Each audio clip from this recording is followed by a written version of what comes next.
Welcome back, everybody. Get ready for another deep dive. Oh, I love deep dives. This time, we're going back to 1989, to Beverly Hills, Beverly Hills, sunshine, palm trees. and a double homicide that completely gripped the nation. It's a wild one. So, Jose and Kitty Menendez, a successful couple, right? They're found murdered.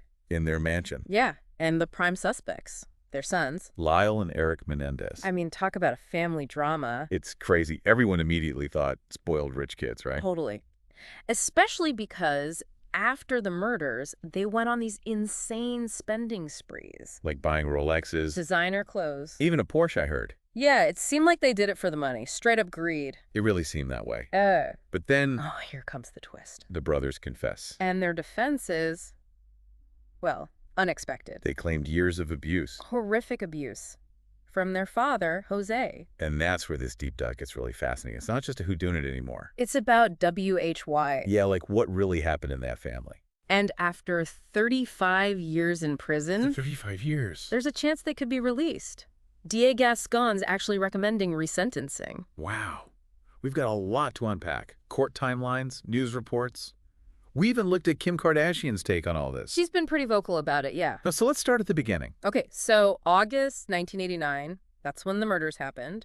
Jose and Kitty in their Beverly Hills home. And the arrests came later. Right, so Lyle, he was 21, got arrested first, March of 1990. And Erik.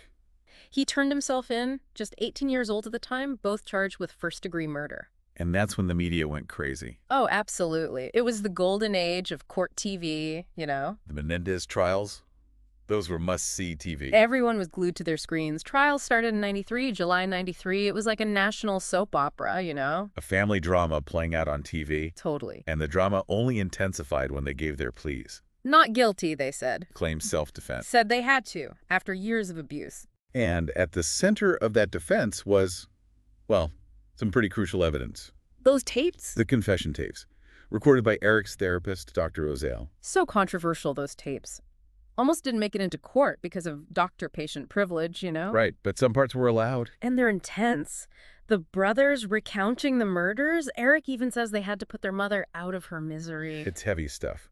So on one side, we have these brutal murders. On the other, these claims of horrific long-term abuse. It's hard to even imagine. It's a tough one. The prosecution really hammered on the spending spree after the murders. They painted Lyle and Erik as greedy, cold-blooded. Driven by the inheritance money. Exactly. Yeah. While the defense, they focused on the brothers' fear, on them being desperate after years of suffering. So basically two completely different narratives, trying to explain why these young men from this seemingly privileged background would commit such a violent act. Yeah, it really divided people. Who were they? Spoiled rich kids or victims pushed to the edge? It's a question that lingered for decades. And now, with this resentencing possibility, It's back in the spotlight. back in a big way. And the public was divided. I mean, were they cold-blooded killers or victims pushed too far? You know, those first trials. Oh, right. Those are separate trials, weren't Yeah, they? separate juries for each brother. And guess what? What? Deadlock. January 1994, both juries couldn't agree. Wow, a deadlock. That must have been crazy. Oh, total chaos.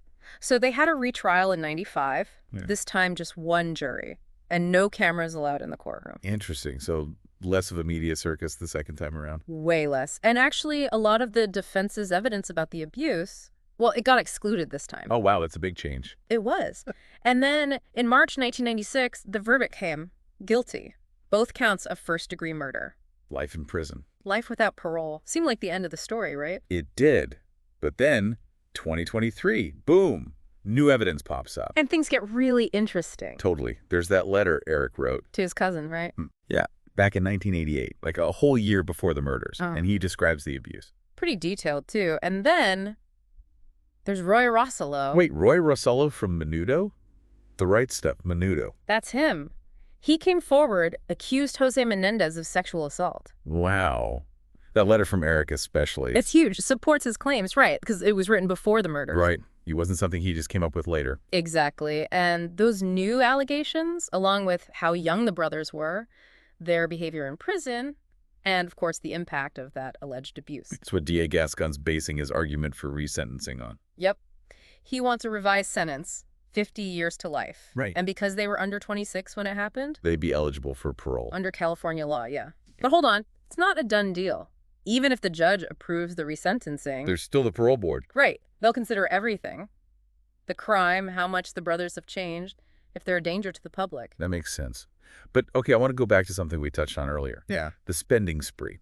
The Rolexes, the Porsche. Yeah. It just seems to clash with their defense. Right. Like, if you're terrified, abused, why blow all that cash? Exactly. But think about it. Maybe it was their way of coping. Like some messed up escape from reality. Maybe. Or a delayed reaction to years of trauma. We can't know for sure. Yeah. But it makes you wonder, right? It does. It's like they were living two completely different lives. Publicly, the rich kids. But privately, who knows what was going on? Exactly. Yeah. And that duality. That's what makes this case so fascinating. It challenges us to look beyond the surface, to see the complexities. Yeah. Can someone be both a victim and capable of terrible things? That's the question. It's a big one. And it's not like this was a common conversation back then, when the case first blew up. The idea of being both, it wasn't really discussed. No, it wasn't. But our understanding of abuse, trauma, it's evolved so much. And that shift. Yeah. It makes us view the Menendez case differently now. Yeah. I think so. Back then, claims of abuse were, well, they were often dismissed. Now, we're more aware, more likely to consider its role. And that's a good thing. Absolutely. Yeah. And now that this case is back in the news, this chance for release, we're forced to face these questions in a new light. Totally. It reopens the debate, forces us to look at how societal views on justice, rehabilitation, have changed over time. It's a lot to think about. The Menendez brothers, they could be free, but after everything, will they get that second chance? It's a big question, isn't it? And I feel like we've only scratched the surface. We've gone from those murders in Beverly Hills to this crazy defense, and now this possible resentencing. It's a lot to process. It really is. I mean, this whole case, it makes you think about justice, abuse, rehabilitation, all those big, messy questions. It challenges everything we think we know about guilt and innocence. For sure. And you know what we haven't really talked about? People like Kim Kardashian. Oh, yeah. They've really brought attention back to this case. She's been a huge advocate for them, thinks they deserve another shot. She's even visited them in prison. And she's not alone, right? Nope. She said their case. It shows how much we've learned about child abuse, and that the brothers have really changed in prison, shown remorse. Yeah, I read that Fox News article too. A prison warden, he actually said he'd be okay with them living next door if they got out. Can you imagine? That's pretty powerful. It is. But then again, there's the other side. Those murders. 2 people lost their lives. Exactly. It's like, how do you balance that, the brutality of the crime with the abuse they suffered and the potential for them to become productive members of society, you know? Right. It's not a simple equation. And that's what makes this whole deep dive so fascinating. There are no easy answers, no clear right or wrong. Exactly. We have to wrestle with the tough questions, see things from different angles, accept that there might not be a perfect solution. And for Lyle and Erik Menendez, it all comes down to, well, the legal system now, right? First, the judge has to decide on the resentencing. And if that happens, then it's the parole board's turn. And they have to weigh all the evidence. Hear both sides. Decide if releasing them is the right thing to do. For everyone involved. Heavy stuff. It's a decision that'll affect a lot of people, not just the brothers, but the families of the victims, too. It's true. This case has captivated people for over 3 decades.